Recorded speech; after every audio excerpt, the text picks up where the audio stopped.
Hi, I'm Clovis from Kinematic Lab, the maker of the radius tool. In this tutorial I will cover the basics to start a simple scene and show you how it basically works. Alright, let's start.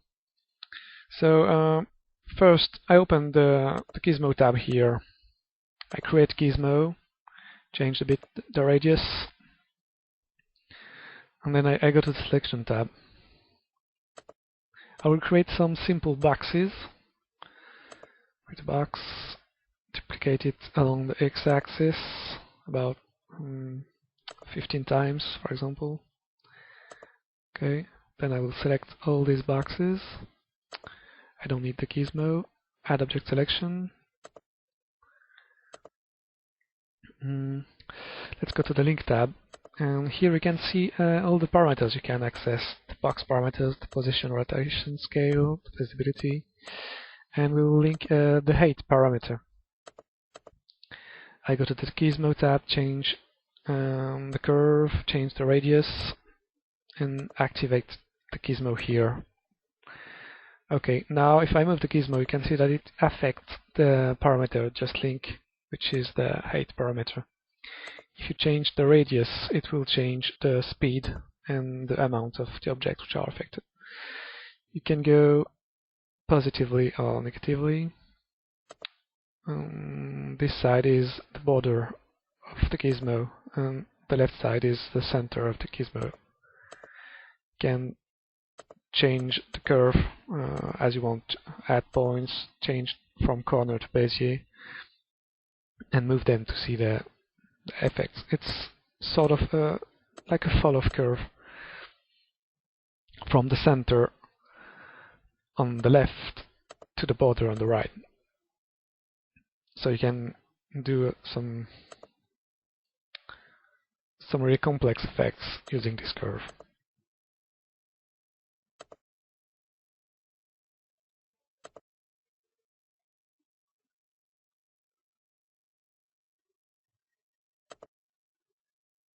And the curve is really linked to the radius.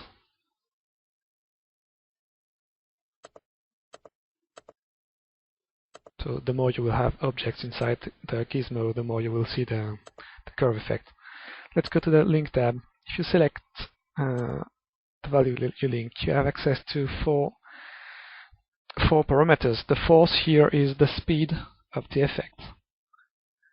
And you also have a minimum and maximum value, which are the limitations. So if you put 10 on the minimum value, it will never go under this value. 20, I mean, it's the same. It's the minimum limit to the height parameter. And you have the same for the maximum limit. So it will never go above this value, which is quite useful if you want to do something a bit precise. I mean, moving in a precise coordinate or doing a rotation as for example 90 degrees, not more. This is quite useful. And you have the random value, which is only a speed effect. It doesn't change the max or the minimum limits. As you can see, it's just the speed to go to this limit.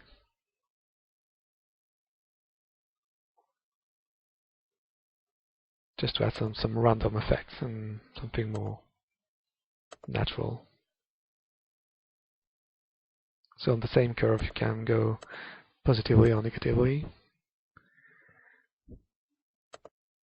All depends on the maximum and minimum value.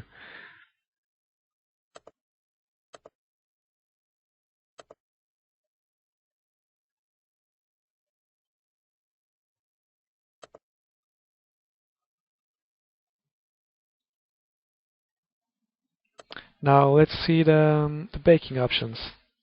I will animate the position of the gizmo to create an animation. So let's do 25 frames of the key. I animate this position so you can see the animation. There is a start and stop frame. So the last frame is frame 25.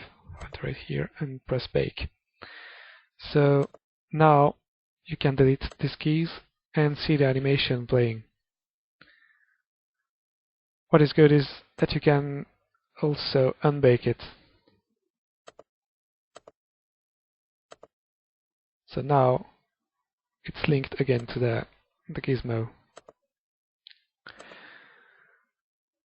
But you can also do bake and unlink, which means that it will bake the animation per boxes, but it will not be linked anymore to the gizmo, and it's irreversible.